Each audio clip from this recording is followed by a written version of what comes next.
2019 ఎన్నికల ముందు వైఎస్ఆర్సీపీ అధ్యక్షుడు వైఎస్ జగన్మోహన్ రెడ్డి నవరత్నాల పేరుతో రాష్ట్రంలోని అన్ని వర్గాల ప్రజల కోసం సంక్షేమ పథకాలు తీసుకొచ్చారు. ఆ ఎన్నికల్లో గెలిచిన అనంతరం ముఖ్యమంత్రిగా బాధ్యతలు స్వీకరించిన తర్వాత నవరత్నాల అమలుకు కట్టుబడి ఉన్నారు. అయితే సంక్షేమ పథకాల ఫలితాలు నేరుగా లబ్ధిదారులకు అందాలి.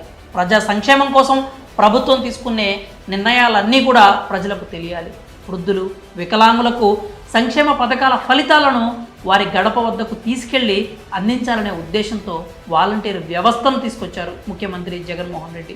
ఈ వాలంటీర్ వ్యవస్థ వల్ల యువతకు ఉపాధి కల్పించడంతో పాటు పాలనను ప్రజల గడప వద్దకే తీసుకొచ్చారు ముఖ్యమంత్రి జగన్మోహన్ రెడ్డి. ఇక ఏపీలో ఉన్న వాలంటీర్ వ్యవస్థ మీద ఇతర రాష్ట్రాల ప్రజలు, ముఖ్యమంత్రులు సైతం ప్రశంసలు కురిపిస్తున్నారు. ఈ క్రమంలో తాజాగా ఓ ఆసక్తికర వార్త వైరల్గా మారింది. తెలంగాణలో కూడా త్వరలోనే వాలంటీర్ వ్యవస్థను తీసుకురాబోతున్నారట.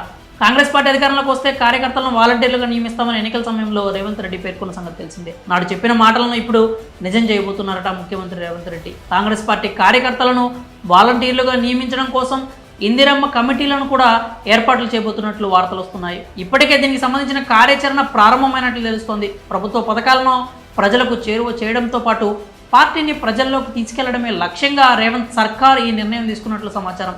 దీనికి సంబంధించి త్వరలోనే అధికారిక ప్రకటన వెలువడే అవకాశం కూడా ఉందని వార్తలు వినిపిస్తున్నాయి.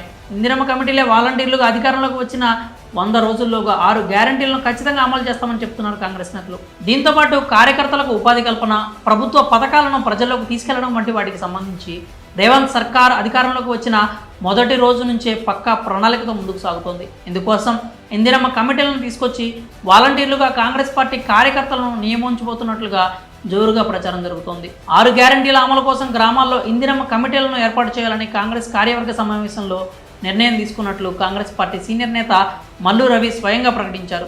ఈ కమిటీలో 5 నుంచి 6 సభ్యులు ఉంటారు. వీరంతా కాంగ్రెస్ కార్యకర్తలు, నాయకులేనని కూడా ప్రకటించారు. దీనిని బట్టి చూస్తే ఇది పక్కాగా వాలంటీర్ వ్యవస్థేనని తెలిపోయింది. ఇక ఏపీలో ఒక్కో వాలంటీర్కు 5,000 చొప్పున గౌరవ వేతనం ఇస్తున్నారు. మరి తెలంగాణలో కాంగ్రెస్ ప్రభుత్వం ఎంత వేతనం ఇస్తుందో చూడాలి.